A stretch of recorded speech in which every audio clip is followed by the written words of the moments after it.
Virtual production is going to be the planning, the setup, and the in-session management needs a big giant highlight on it.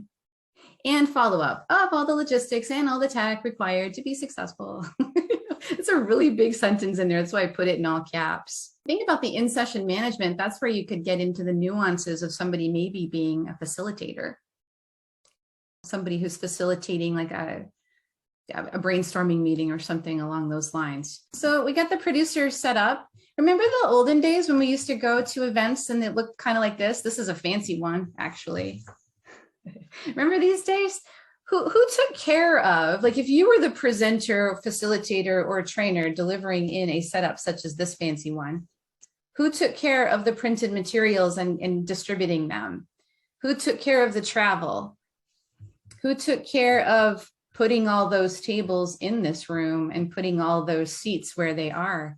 And if I wanted to take it even further, who took care of building this building? Making sure that up here, look, fancy projectors up here in the ceiling. Who did that? Right? A lot of times it's like you've said, conference managers, it could be like if this was a conference, it could be training coordinators. Sometimes it could be you as the trainer. You might have been doing some of the stuff like the printed materials. But somehow, fast forward, when we went online, we decided that we're going to give the trainer the link to the Zoom. And we're just going to say, hey, trainer, use the slides you always use, send them the materials we always use, and just make it happen. Here's your link and log in and go. And then we came back and we wondered why the trainer wasn't able to connect with the audience very well and why they weren't teaching what they were supposed to teach, right? Reality is we didn't quite realize how much we'd been taken care of and what it was normal for us to say we need a training coordinator to help. Those tables and chairs were already there. But somehow when we went online, we thought the link and the login was enough. And we learned pretty fast it wasn't enough, actually. If we were to take a look at what I mean when I say not enough, or what I mean specifically when I say, what is the person who's a trainer going to do? You could also put in there presenter, facilitator, or meeting leader, okay?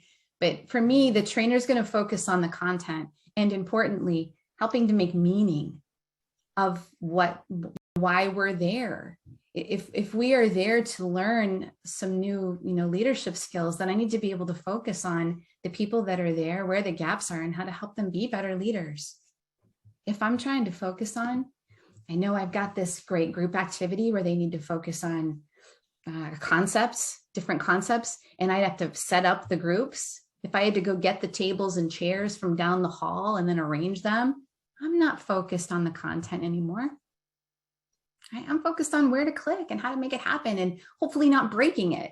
And so this is where somebody in the role of producer comes along and says, yeah, I got you. I already set up all those small groups. And all you need to do is just click start. Give me the cue and I'll send them all in there.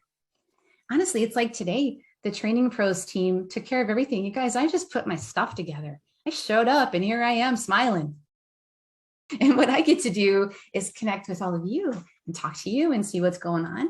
And I'm not worried about if Zoom's going to work or not. I mean, I am, but I'm not worried about if I have to fix it.